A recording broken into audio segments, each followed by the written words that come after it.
And I'm Lisa Greenberg. We want to get you a check of the forecast, so let's go ahead and bring in certified meteorologist Trent Eric. And Trent, no pressure, but a lot of people are going to be getting outside this weekend ahead of the 4th of July holiday. So are we going to see these cloudy skies right behind you the whole time? The city of Cape Coral has updated the signs at JC Park to let people know about the blue-green algae in the area. Fox 4's John Barron is live there this morning. And John, as boaters get ready to hit the water this weekend for the 4th of July holiday celebrations, the Department of Health in Lee County wants to make sure people know about the concerns with this. Fox 4.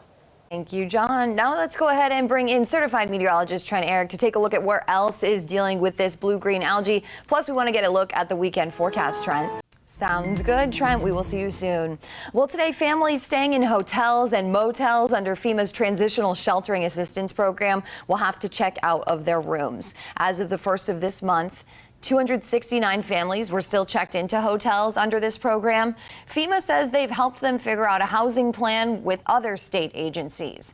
The program was originally going to be 180 days and was then extended for 90 more days. We have more information on what to do next when you go to our website, fox4now.com. There's some good news for people who are still battling with home insurance companies after Hurricane Ian. Starting tomorrow, they'll be able to save hundreds of dollars a year under a new insurer. Homeowners who had policies with United Property and Casualty Insurance were left with unrepaired damage when the company went out of business earlier this year. Well, now they're waiting for the Florida Insurance Guarantee Association to close their outstanding claims. Starting July 1st, people affected will be able to sign with state-backed Citizens Insurance at lower rates. Families of the 5 teens who were killed in a crash in Fort Myers earlier this week are getting ready for their funerals. Those teens died Sunday night when the car they were in crashed into a lake on Topgolf Way. And last night, Fox 4's Bella Line went to the Texas Roadhouse where most of those teens worked as friends and loved ones got together to honor them. And this morning, we're getting a better understanding on how investigators are evaluating the speed the teen's car was going when it crashed. Data in the car's system can provide some insight into how fast they were going when they crashed into that lake.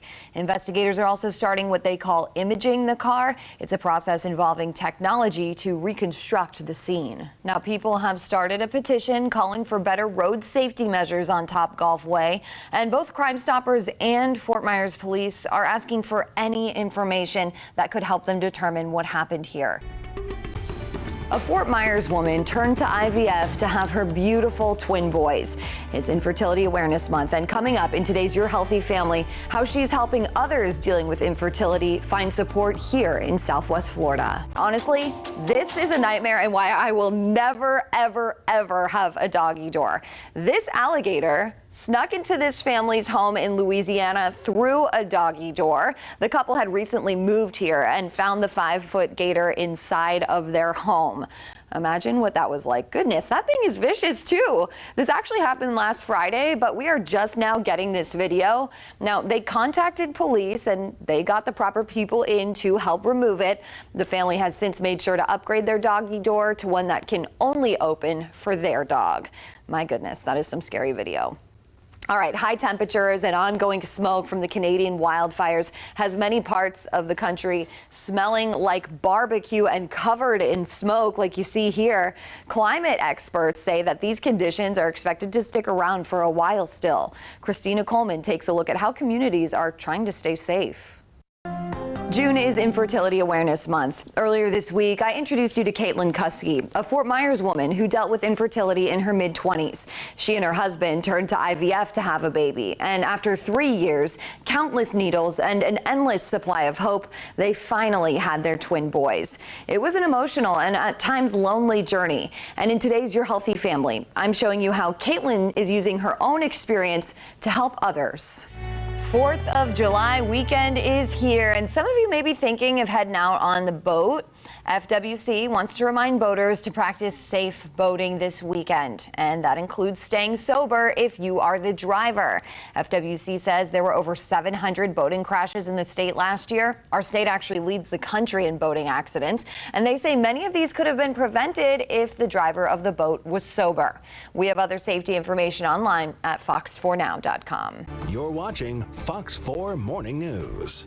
6:31 is the time. Thank you so much for watching Fox 4 Morning News. I'm Lisa Greenberg. We want to take you live outside. This is a look from our camera at the Luminary Hotel looking toward North Fort Myers. Weather-wise, we're looking quiet for now. Maybe a little cloudy, but overall things are calm, right?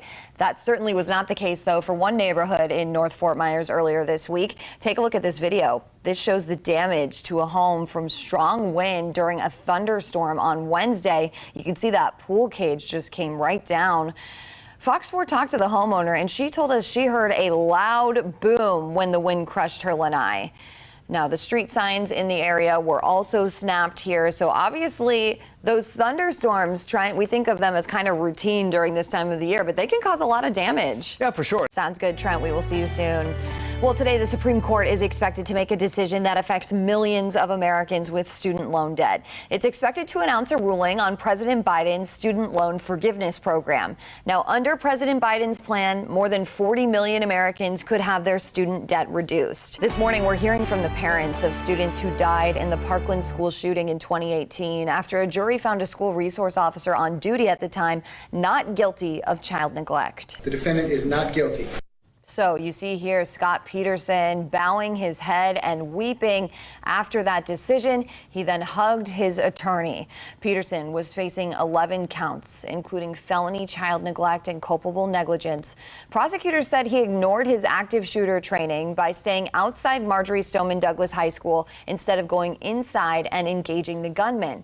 17 people died that day. Defense attorneys said Peterson couldn't tell where those shots were coming from, and parents of some students who died were not happy about this decision. Thank you so much for watching Fox 4 Morning News. We want to start things off by getting you a check of the forecast for not just today, but this weekend. We know a lot of people are going to be going out and about, celebrating the 4th of July holiday over the weekend since it's on a Tuesday this year. Yes. It's a little weird. So let's go ahead and bring in certified meteorologist Trent Eric, who is tracking all of it for us. I know we've got some cloudy skies this morning. Trent, is there any rain we can expect to see? Not this morning. Are moving just north of Pine Island Road. Right. So FDOT held 2 meetings this week to take a look at ways to make it safer for drivers, bikers, and pedestrians. Fox 4 anchor Chris Earl is taking a look at some of the ideas. Well, Lionel Messi fans can officially celebrate this morning. The soccer star has reached a deal with Inter Miami. Inter Miami chief soccer officer and sporting director Chris Henderson said he hopes Messi will be ready to go by the end of the July month. Henderson says that the only hang-up really is paperwork that Messi still has to fill out. New Inter Miami manager Tata Martino worked with Messi before on the Argentine national team.